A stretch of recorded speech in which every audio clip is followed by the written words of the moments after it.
Y'all may be like, Carly, why are you wearing a beanie? You're inside. Well, let me just say I'm having not a bad hair day, but a mid hair day today. And I feel more confident and better with a hat on at the moment.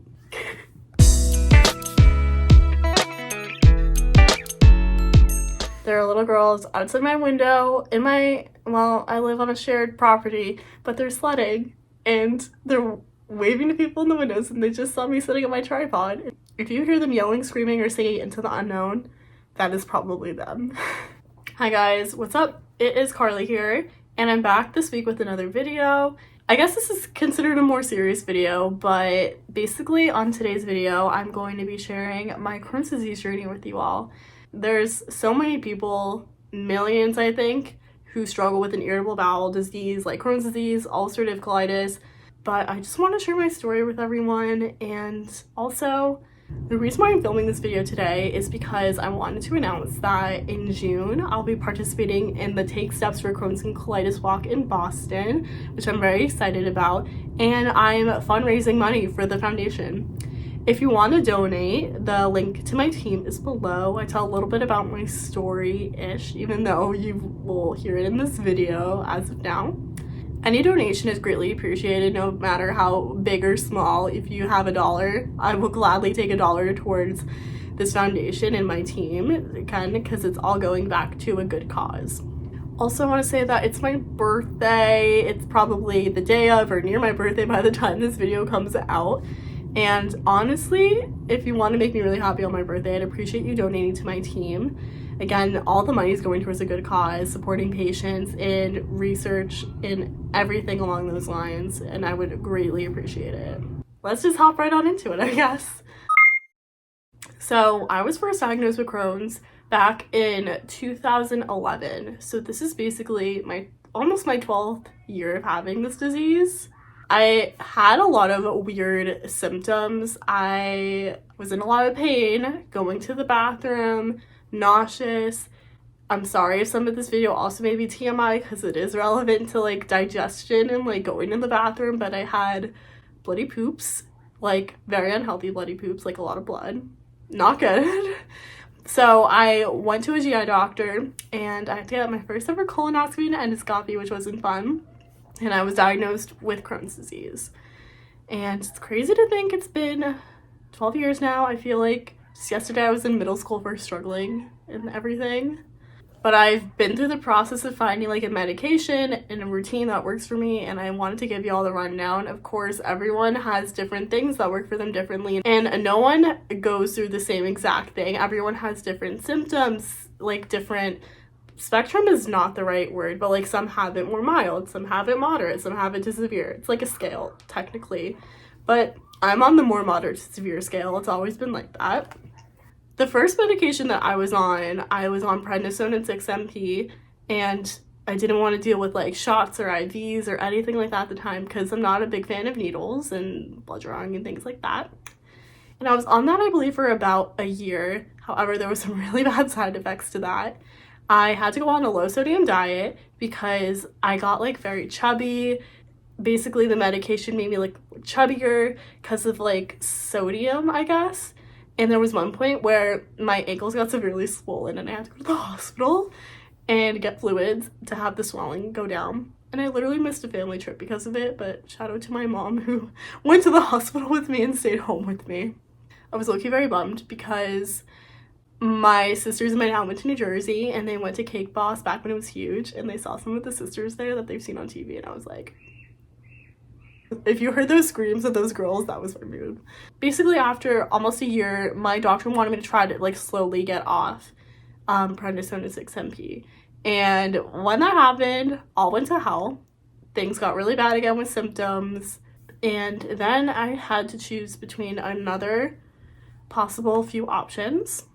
One of which being the medication that I'm on now, which is Remicade for infusions, and the other being Humira, which is like a shot that you get in your thigh, I believe, once a week. I was like, I'd rather do the infusions because they're not as frequent as the shots. But basically, I still get them to this day. If for anyone who doesn't know what it is or whatever, basically I go to the hospital and they start off with like putting a needle in my arm They draw blood for like testing on different things, like the levels of the medication, my health, vitamins, all that fun stuff. And then they infuse the medication into my body. And it's been the most beneficial treatment out of anything that I've had. I haven't really tried much else because my Crohn's has been pretty much under control, which is great. I can luckily say that I'm very happy to live a very normal life. Of course, anything can change. People can get allergic to the medication, or people can get symptoms again and other things.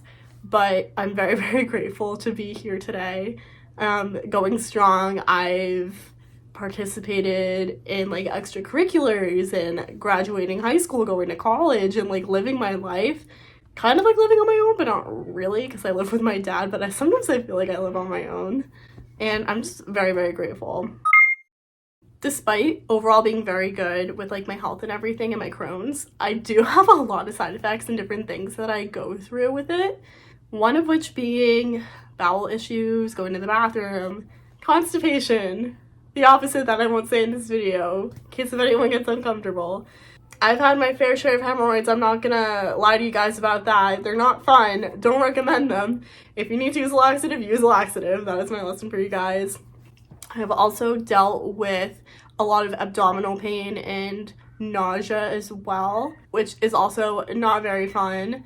But luckily, I was prescribed some medications for that. I've also had like a bunch of other like random-esque things happen, like skin issues of the sort, possibly fainting related issues that are still a work in progress and figuring out.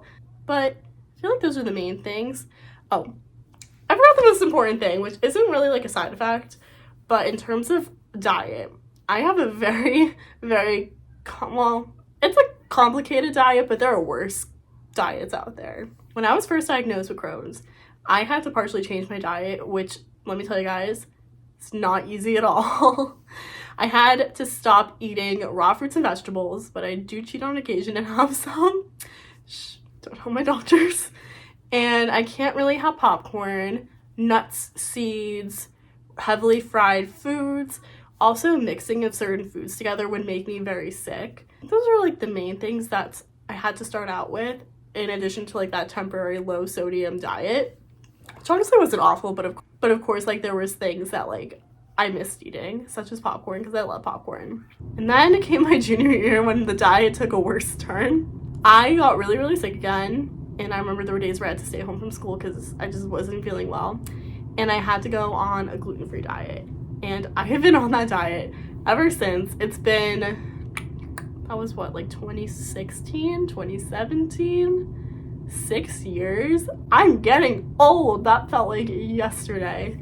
But yeah, I'm technically on a gluten-free diet. I'm technically dairy-free-ish, but I take lactate pills all the time. Literally, I have like boxes in my cabinet. And when I was at school with my friend Nate, because he was also dairy-free, I was literally his lactate pill drug dealer. I could have made money off of him, honestly, but I didn't because I'm a good friend. When I first had to go gluten-free, I would say luckily it was at a time when restaurants started to be slightly more accommodating with gluten-free and grocery stores started to have better options, but it was still within like the beginning stages, I would say. And I cheated so much, you guys. It was actually really, really bad. There were times where I cheated and got sick, similar to like mixing with the foods I shouldn't have mixed together type thing. And after a year, I committed to it. I was like, I'm done cheating. I can have a tiny, tiny treat every once in a blue moon, and that is it. And I've basically been like that ever since. I'll be honest, y'all, some people think like it's really, really bad, like celiac level. It's definitely not celiac level, but I can be okay with cross-contamination for the most part. I haven't really had any issues with cross-contamination that I know of. And yeah, I like have a tiny little cheat every once in a while. For example, when I was just in Europe with my friend Yana, I literally like had bites of her food. Because obviously the gluten over there is different than here. And it was fine for the most part, but I didn't go like ham and went like had a glutinous diet again. Glutinous is a weird word. That is a little bit about my disease, and although it has caused some burdens in my life, which it sure does for everyone, it has taught me a lot about myself and has shaped my identity and who I am as a person, and I can say that I'm definitely grateful for that. I just want to remind anyone out there that's going through something, it doesn't have to be Crohn's disease, any sort of disease, chronic illness, health issue of the sort, like it's not easy, but be open and communicate about it, because oftentimes, at least with Crohn's disease, it's seen as like an invisible illness. Like people don't think you're actually sick and stuff like that.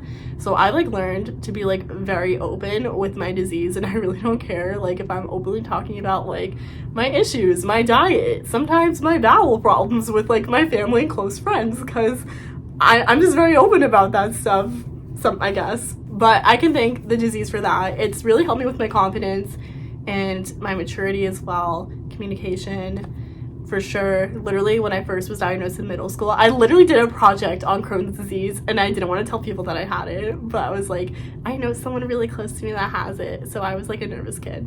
But luckily, I also got a lot of good accommodations out of it as well. Of course, like if I ever got really sick again, I had like a plan lined up with my schools and everything, which was great. But luckily, that was never the case. Knock on the wall that it doesn't happen to this day with work. Alright, that is it for today. I did a lot of talking in today's video, but for anyone who hung in there with me, thank you for taking the time to listening to my story. For any patients out there, or people who have questions even about it, I'm happy to answer anything in the comments down below. Send me a message. My socials are linked down below as well. And anyone who just wants to connect and talk about Crohn's, IBDs, I'm your girl. Thank you guys for tuning in, and I'll talk to you soon. Bye.